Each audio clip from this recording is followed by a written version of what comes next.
everyone. Happy Monday and welcome to Crypto Club. This is Public's show to keep you up to speed on all things crypto and Web3. I'm your host, Annika Lewis.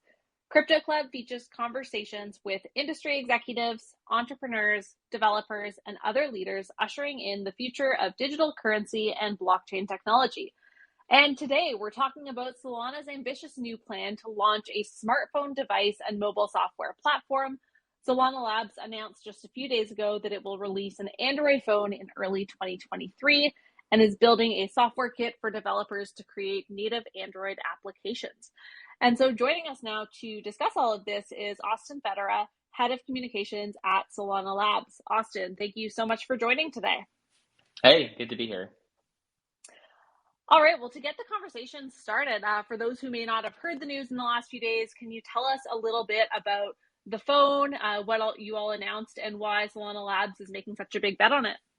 Yeah, so this is something that's been, an idea brewing for a little while at this point, but the whole project actually came together quite quickly. So, most of our daily lives nowadays is run through a mobile phone, right? The only way you can join this audio session is not through a desktop web browser. It's, through the mobile app. And this is just the way most people interact with the internet nowadays, especially in the developing world, right? We think of if you're listening in the US, the prevalence of almost everyone owns a laptop, even if you also have a smartphone. That's not necessarily the case elsewhere in the world, or you see more devices like tablets or the iPad form factor really kind of taken over there. So Web3 is really stuck on the desktop for the most part. There's a few specific applications that have been able to be successful on a phone. Something like Step-In might be an example of that. But for the most part, because of both the App Store policies set by Apple and Google and the technology stack that's available, crypto is really still stuck in the desktop and largely in the Chrome extension, or it's available through financial applications like Public, but you're not really if you hold crypto as an investment, you're not really a crypto user. You're investing in an asset class, which is great, but that's not really the end state or goal of this stuff. So there's two pieces of real cool tech that we announced on Thursday. And the first one is the Solana mobile stack, which is a compatibility layer on top of Android. You can think of it as an application framework and a few other things that is fully compatible with the Google Play Store, which is kind of a real key here. You don't have to give up Google Maps or any of the other applications that you know and love from the Google App Store in order to be able to access Web3. But it also includes a dApp store, right? Which is a store specifically for decentralized applications and where developers can build applications that are going to have full access to run natively on this or any Android phone that integrates the whole SMS stack into it. And this is a really big deal because, for a long time, if you wanted to build, I think we've all probably had an experience of using some sort of a Web3 application and it's a bunch of deep links, right? There's going to be I'm on a website where I want to buy an NFT, and then it deep links me out to a browser, which then deep links me out to a wallet, which then you end up bumping between 14 different screens to do the thing you're trying to do, and that's not a really great user experience. So by bringing all of this together in a software stack that can be integrated into any phone that's running, in this case, a Qualcomm chip, but you could adapt it for other hardware manufacturers as well. You're going to give people the ability to store seed phrases securely on device, but then also not have to deal with things like the App Store transaction fee model, which is really not something that fits into the whole ethos of a Web3 business model. So we're really excited about the thing, and we've had a lot of great reception as well. So, the phone's the flashy part, but the software stack is actually, I think, the coolest part of what we announced. Awesome. And going back to the hardware question, so you talked a lot about the software stack. Why do consumers actually need a crypto phone? I totally agree with your assertion that most crypto stuff today is done on desktop because the mobile experience isn't great. And so the articulation of the mobile stack makes a ton of sense in the context of software development. But why the hardware component? So we don't need a crypto phone, just to be clear. What we need for every phone in the world to be compatible with Web3 technology. And so the function of us building a flagship Android phone, teaming up with Awesome, which are the team behind the Essential phone and, the Jason Keats there built tons of amazing things. He's the original architect of the iPad Pro. A really, really competent engineering team on the hardware side is to showcase what's possible when you combine something like the Solana mobile stack and a flagship Android phone. So what we're really talking about here is a showcase product that we expect lots of people to buy and love, even if they aren't terribly into Web3. It's a really solid Android phone, and it's priced about 25% less than the comparable specs you'd see from Samsung or one of the other kind of flagship manufacturers here. The goal is not for this to be some sort of like closed ecosystem. The entire Solana mobile stack is fully open source, and any OEM who builds for Android can take it and integrate it into their devices. Now, in order to do some of the really cool stuff, you do need to be partnered with an OEM. And one of the really cool things that we've done is actually, I don't know how deep we want to get on how cell phones work, but inside of every phone is something called a secure element. And that's a dedicated piece of hardware that is used to store different kinds of information. And it's usually incredibly sensitive information. So, for example, if you have an iPhone, the Face ID print that you take when you scan your face, that's stored on the secure element in the phone. If you use a thumbprint reader on an Android phone, it's stored on a secure element. Certain types of credit cards and Apple Pay stuff can be stored on the secure element in some versions too. And this is a device that only a few applications on the phone can access. It's not really the applications on the phone, it's in something called like a trust zone, which is basically a secure virtual machine on the device.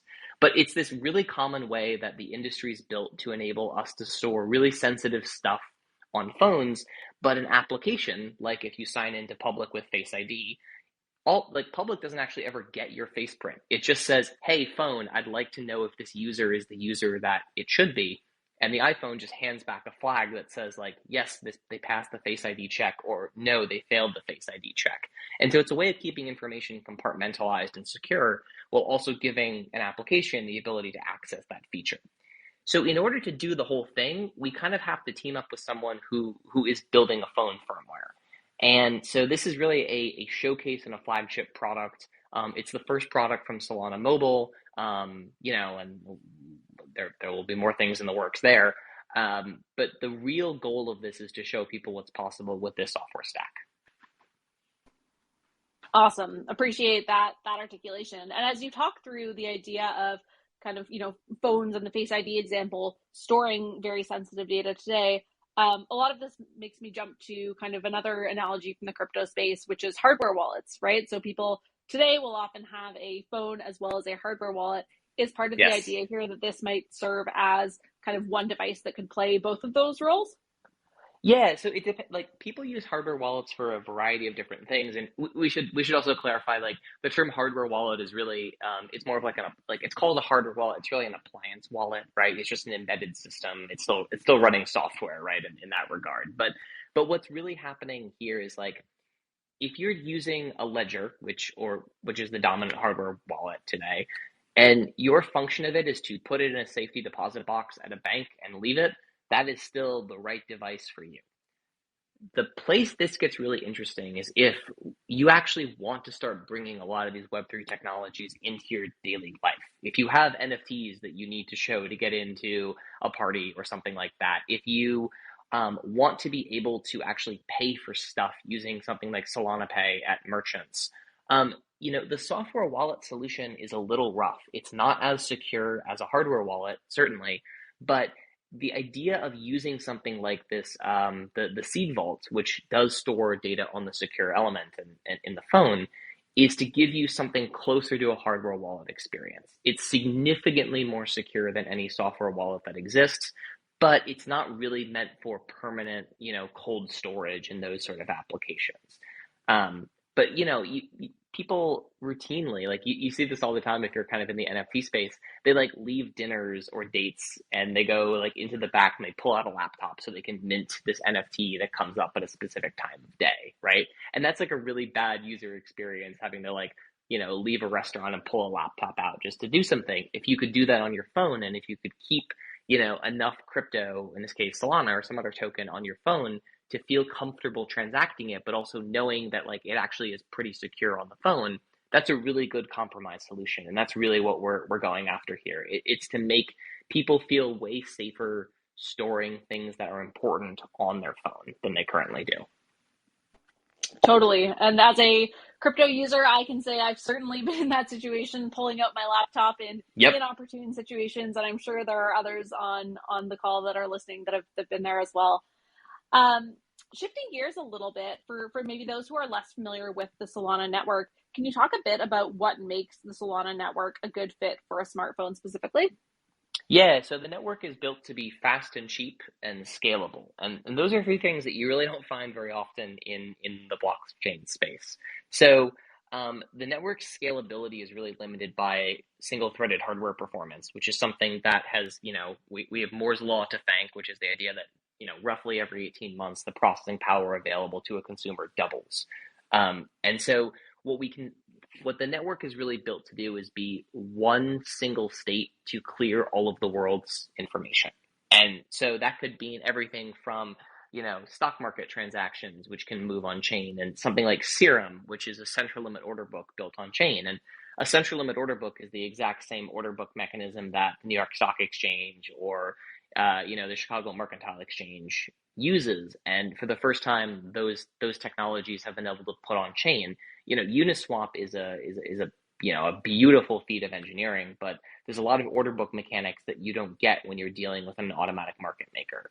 And so that's just one example of the way that like the Solana network has been used by developers to really deliver a much more Web 2 experience for Web 3 users. I mean, the success of NFTs on the network was totally not anticipated, right? The launch of Metaplex, which is the NFT framework, was in June of last year. It really had almost no adoption until August. And we just passed 15 million NFTs minted on Solana. There's over 100,000 creators who have actually launched an NFT project on the network. And they've generated over $3.2 billion in revenue for themselves, right? Both in primary and secondary sales. And that's in, under a year at this point. And so, all of those experiences that become something where, what Instagram did for photography, it changed it from something that was like precious and locked up in a dark room in a museum, and it became something everyone has access to. That's what the Solana network is doing for a lot of these Web3 technologies that, we've heard about for a while, but like, it can cost several $100s to mint an NFT on Ethereum, and it's about 12 cents right now to mint one on Solana. And so just by radically reducing the cost and increasing the throughput here, it really gets us to a place where this stuff is accessible to a much wider range of people. Got it. That makes sense. And in that vein, just adding on one question here. So one critique recently of the Solana network has been some of the outages that have happened from time to time. So from a technical standpoint, can Solana support this kind of activity, or what else would you comment on there? Yeah, certainly. So every time you go through, a 10xing or like two orders of magnitude change in any system, it has to be rebuilt, right? And this has happened for Ethereum time and time again, where you reach a certain scale and like there needs to be a new innovation or technology applied to make the thing actually function and work at scale. So there's three technologies that are shipping on Solana. The first is Quick, which is a new networking standard. The second is, transaction QoS based on stake weight prioritization, which those are two kind of technical pieces.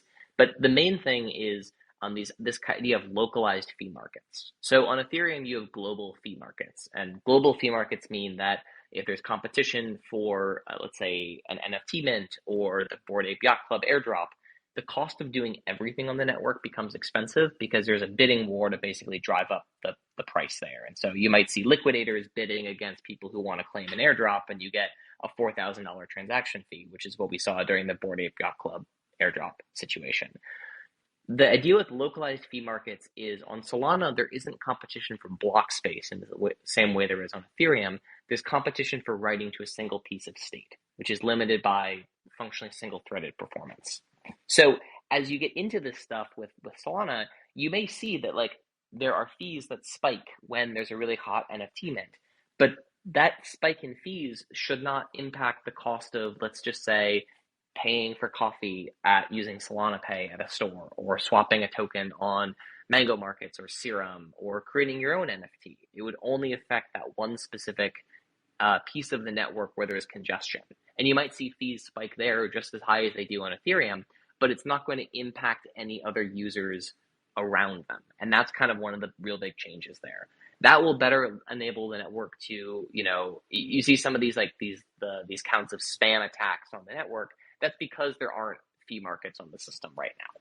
And so this is going to bring it more into parity with some of those existing technologies, but really improve on what's possible. Because when you're talking about a globally scalable blockchain, global fee markets are just they're not a model that makes sense when you're trying to deal with billions of users and transactions.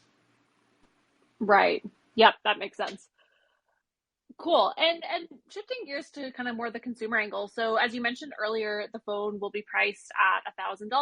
Can you tell us a little bit about the target market? My sense is that at that price range, you're sort of in competition with the iPhone and other tier one smartphones. So is the Saga meant to be a supplemental device, or is the hope that consumers will choose this phone over other smartphones? Maybe tell us a bit about how you're thinking about that. Yeah, so first and foremost, this is as flagship and premium build an Android device as you find from, Samsung, and it's certainly above the quality you see from like the Google Pixels. And so even if you are a consumer who's not particularly interested in the Web3 features, you're probably pretty drawn to just the hardware that Jason and the team at Awesome has designed and managed to assemble here. And again, because it runs the full Google Play Store stack, you're not sacrificing anything by choosing that, as opposed to choosing, like a Pixel phone or a Galaxy phone or something along those lines. On a spec for spec comparison, it's pretty favorable, right? You would expect this thing to be priced at about $1,250, and we're selling it for $1,000 instead. But the real initial market, especially now in the pre-order phase, is for developers, right? So developers are going to get earlier access to the devices, in the dev kit phase, which will be later this year before the main consumer retail edition ships. And right now, the only way to buy it is actually to go to solanamobile.com, and you have to connect your wallet and you have to buy it with USDC on Solana. Right. So, and that will change. There'll obviously be, like a consumer retail checkout experience at some point in the future. But right now our focus really is on like, if you mint NFTs and if you've left the dinner, like this is the phone for you. Or if you're a developer who's like really wanted to build the next generation of what blockchain gaming could look like, but you want to build an actual 3D game and you can't do that in WebGL. You need access to, this thing's running the fastest Qualcomm processor that they make for mobile platforms. You need access to all of that stuff directly using the native APIs that Android gives developers. And so that's really kind of what our focus is in the early days here. It's making sure the phone's getting into the hands of the developers who are really excited to build that consumer experience. And I will say too, like the $1,000 price point, this is clearly not a phone targeted at the developing world at $1,000 price point, right? And so the same way that, the first Tesla sold, inflation adjusted, is about $160,000 nowadays for the first model, and now they're selling $40,000 cars. There is a process of, you start, you find product market fit, and then you expand from there to support, a much wider audience set for what we're building. And who knows? It's quite possible that Samsung or Apple comes to us and says like, hey, we'd love to integrate the Solana mobile stack into, our operating system or into one of the phones that we're making. And at that point, most people actually never experience this software and all these applications through a device that's been, branded from Solana Mobile. They actually start experiencing it on Android devices that maybe they already own, or, the next generation of whatever phone they happen to buy. And that's honestly real success here too. As a Web3 company, and as we have no desire to own the full stack. The whole Solana mobile stack is totally open source, and the reason for that is we're really hoping that other OEMs and manufacturers pick it up as well.